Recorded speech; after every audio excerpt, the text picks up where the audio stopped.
Hello guys, എല്ലാവർക്കും നമ്മുടെ unexpected സീരീസായ Munnar ട്രിപ്പിൻ്റെ part 3ലേക്ക് സ്വാഗതം കേട്ടോ. അപ്പോൾ നമ്മൾ ഇപ്രാവശ്യം പോയി നമ്മുടെ മൂന്നാറിലുള്ള ബൊട്ടാണിക്കൽ ഗാർഡനിലാണ്. ബൊട്ടാണിക്കൽ ഗാർഡൻ എന്ന് പറയുമ്പോൾ നമ്മുടെ യുനെസ്കോ അംഗീകൃത ഒരു ബയോഡൈവേഴ്സിറ്റി സ്പോട്ടാണ് കേട്ടോ. ഈ സ്ഥിതി നമ്മുടെ വെസ്റ്റേൺ ഗാർഡ്സിലാണ്. അതുകൂടാതെ തന്നെ നമുക്കിവിടെ നല്ല വൈബുള്ള സ്ഥലമാണ്. നമുക്ക് പുറത്തോട്ട് നോക്കിയാൽ തന്നെ കാണാം നല്ല മരങ്ങളാണ് ഇവിടെ ചുറ്റുമുള്ളത്. അതും കൂടാതെ അതിൻ്റെ പുറത്ത് നമ്മുടെ കണ്ണൻദേവൻ്റെ ടീ പ്ലാന്റേഷനൊക്കെ ഉണ്ട് കേട്ടോ. അപ്പോൾ നമുക്ക് കാണാനൊക്കെ നല്ല വൈബുള്ള സ്ഥലമാണ്. അതുകൂടാതെ തന്നെ നമുക്കിവിടെ കുറേ എസ്തെറ്റിക്കായി ഫോട്ടോ എടുക്കാനൊക്കെ ഉള്ള കുറേ സ്ഥലമുണ്ട്. അതാണ് ഇതിൻ്റെ മെയിൻ ഒരു അട്രാക്ഷൻ. അതുകൂടാതെ തന്നെ നമുക്കിവിടെ കുറേ നോളജബിളായ കുറേ കാര്യങ്ങളൊക്കെ നമുക്കിവിടെ കാണാൻ പറ്റും കേട്ടോ. അതുകൂടാതെ നമ്മുടെ ഈ എരവികുളം നാഷണൽ പാർക്കൊക്കെ ആയിട്ട് കമ്പയർ ചെയ്ത് നോക്കുമ്പോൾ ഇത് കുറച്ചുകൂടി ടൂറിസ്റ്റുകൾ കുറവുള്ള കുറച്ചുകൂടി ശാന്തമായ സ്ഥലമാണ് കേട്ടോ.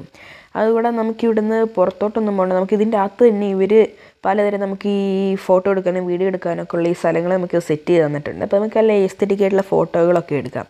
അതുകൂടാതെ നമുക്ക് ഇവിടുന്ന് പലതരം പ്ലാന്റ്സൊക്കെ കണ്ടുപിടിക്കാൻ പറ്റും, അറിയാനൊക്കെ പറ്റും കേട്ടോ. ഇവിടെ നമുക്ക് വേണമെങ്കിൽ ഇവിടുന്ന് പ്ലാന്റ്സ് വാങ്ങിക്കാനും പറ്റുമേ.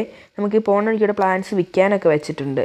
അപ്പോൾ ഞങ്ങളിങ്ങനെ ഇതൊക്കെ കണ്ട് പോകുമ്പോഴാണ് നമ്മുടെ വണ്ടീൻ്റെ ഡ്രൈവർമാർ പറഞ്ഞത് നമ്മളിതിൻ്റെ തൊട്ടപ്പുറത്തുള്ളൊരു വീട്ടിലാണ് ഹൃദയപൂർവ്വം സിനിമ ഷൂട്ട് ചെയ്തതെന്ന് കേട്ടോ. അപ്പോൾ നമുക്ക് ഇവിടുന്ന് കണ്ടാലേ നമുക്ക് മനസ്സിലാവും ആ വീടൊക്കെ കാണുമ്പം. അപ്പോൾ ഇന്നത്തെ സമയം കഴിഞ്ഞു. അപ്പോൾ നമുക്ക് അടുത്ത വീഡിയോ കാണാം. Bye bye.